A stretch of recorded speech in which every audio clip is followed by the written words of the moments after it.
Ja, schönen guten Tag. Ich hatte gerade Probleme, das Mikro Testtour überhaupt anzumachen. Anne sagt auch schon was. Ich höre es nicht, aber ihr habt es wahrscheinlich gehört. Denn wir haben hier eine neue Lösung. Und wir haben jetzt eine Mikrofon-Funkstrecke.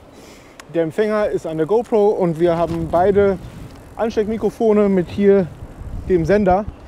Und das hat Anna auch. Und jetzt gehen wir richtig steil, soundtechnisch. Es dürfte uns einiges an der Nachbearbeitung sparen und wir dürften einen sehr guten Ton haben, keine Windgeräusche. Sagst du auch was? Ja, es ist gerade sehr kalt und windig. Echt? Echt? Ja, und man kann jetzt ganz einfach sprechen und Anna Wie auch. so häufig sieht es, finde ich, sehr viel wärmer aus, als es eigentlich ist. Ja, das stimmt. Jetzt Ja, können wir so die Kamera halten und man versteht uns trotzdem, oder Anne? Ja, wahrscheinlich ist es auf dem auf dem Video hinterher dann für dich überhaupt gar keine Nachbearbeitung mehr notwendig. Ja, genau. Das wäre das Ziel. Ja. Und ich muss meine Stimme nicht irgendwie verändern. Ja, genau. Das wäre auch eine Zielsetzung. Herzlich willkommen zu diesem neuen Video. Ja, da habt ihr ja unsere tolle neue Funkstrecke schon in Aktion gesehen und insbesondere auch gehört. Ja. Ich habe jetzt das Vergnügen, das Video nochmal drehen zu dürfen, denn beim ersten Mal hatte ich den Belichtungsmesser falsch eingestellt und dann wurde es immer heller und dunkler abwechselnd und das war nichts. Also jetzt nochmal. Bislang waren Funkstrecken für mich halt nicht so relevant, denn im Regelfall haben die einen Sender mit einem Mikrofon und einen Empfänger. Da wir aber zu zweit sind, macht es keinen Sinn, wenn nur eine Person das Mikrofon am Körper hat und die andere eben nicht. Dann würde man die andere Person ja gar nicht oder nur schlecht verstehen. Also habe ich das bisher so mit den integrierten Mikrofonen in der GoPro probiert. Jetzt hat Rode allerdings vor kurzem das Wireless Go 2 rausgebracht. Das hat die Besonderheit, dass ich zwei Sender habe mit dem Mikrofon.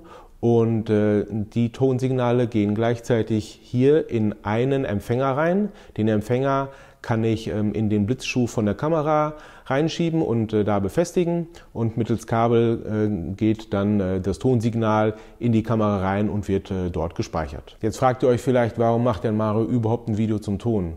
Das ist doch was Selbstverständliches. Ja? Wir alle kennen natürlich Ton aus Film und Fernsehen und sind gewohnt, dass es immer passt. Aber dann, wenn es darum geht, mal selber ein Video zu machen, dann merkt man erst, wie wichtig Ton ist und wie schwer das ist, den gut hinzubekommen. Und gerade als Radreisender ist es ja extrem schwer, weil man ja in einer bestimmten Geschwindigkeit unterwegs ist. Man ist draußen, man hat weitere Geräusche, man hat Fahrtwind. Und deswegen finde ich, ist das ein spannendes Thema und aus dem Grund möchte ich mal meinen Weg beschreiben vom Anfang bis jetzt.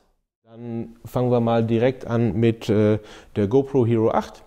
Die ist ja wasserdicht und aus dem Grund hat sie keine 3,5 mm Buchse, um ein externes Mikrofon anzubringen. Deswegen muss ich erstmal mit den integrierten Mikrofonen arbeiten. Die hat hier vorne eins. An der Seite ist eins und hier drunter ist auch noch eins. Und wenn man die GoPro Hero 8 dann so auf dem Fahrrad nutzt, dann hört sich das so an. Das ist jetzt der Soundtest mit der nackten GoPro.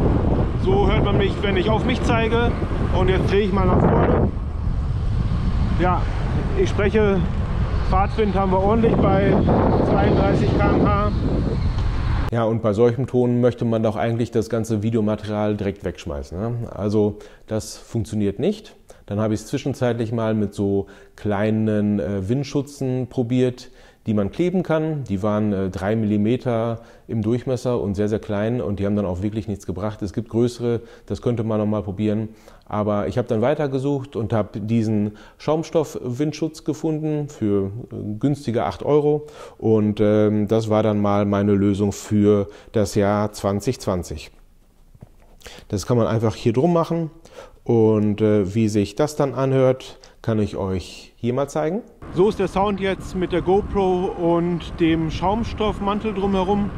Sind ja, jetzt allerdings auf 34 km/h. Bisschen viel. Wir haben es mal ein bisschen runter. Ich sag mal, die normale Geschwindigkeit, in der man so spricht, sind so 20 bis 25 km/h. Ja, und im letzten Jahr hat uns das dann ausgereicht. Die meisten Windgeräusche waren weg. Da muss man jetzt allerdings sagen, dass die Aufnahme wirklich gut gelungen ist. Der Ton war sehr gut. Ich hatte es schon, dass je nachdem, wie ich auch die Kamera gehalten habe im Fahrtwind, dass ich öfter schon mal mehr Windgeräusche hatte.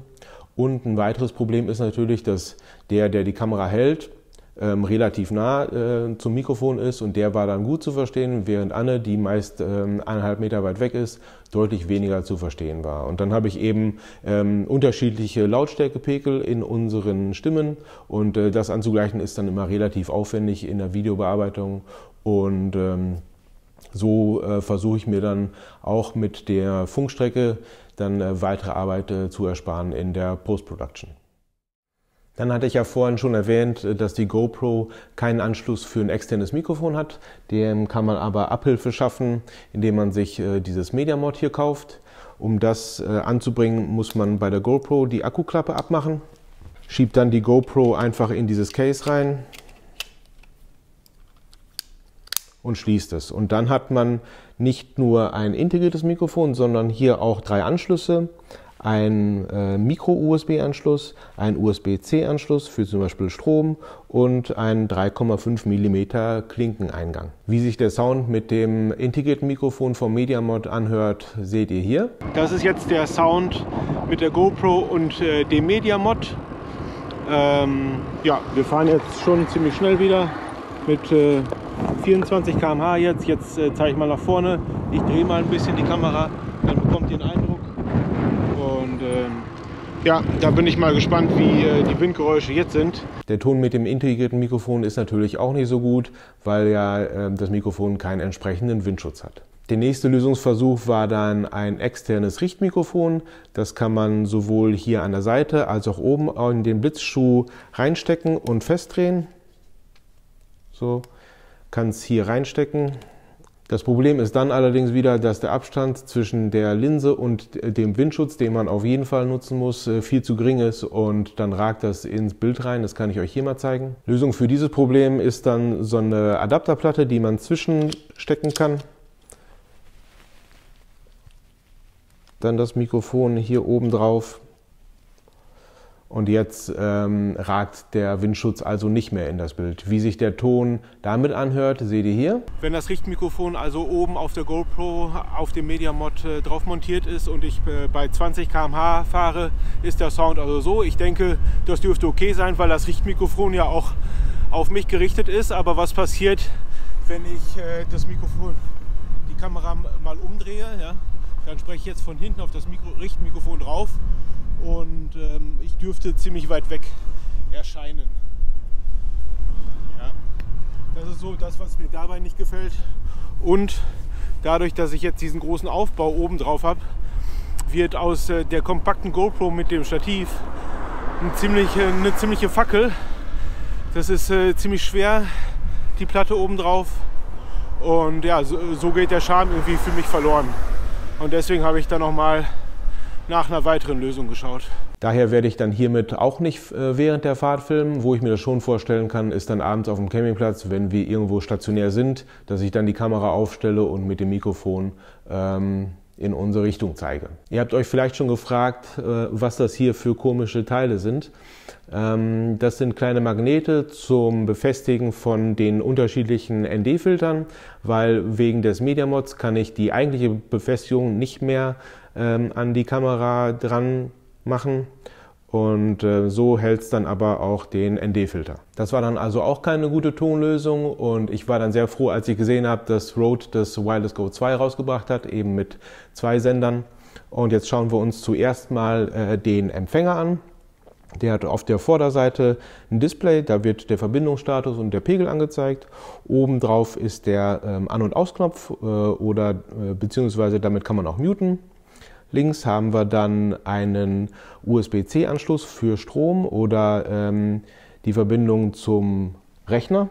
Es werden mitgeliefert auch 3 Kabel mit USB-C-Anschluss. Das kommt dann eben hier rein und das kommt dann in den Rechner. Neben dem USB-C-Anschluss haben wir auch noch einen 3,5 mm Klinkenanschluss. Auf der Unterseite finden wir zwei Knöpfe. Mit dem rechten kann ich die Sender 1 und 2 nacheinander anwählen und mit dem linken Knopf kann ich dann den jeweils ausgewählten muten oder unmuten. Und auf der Rückseite haben wir einen Clip und mit dem können wir den Empfänger in den Blitzschuh reinschieben und an der Kamera befestigen.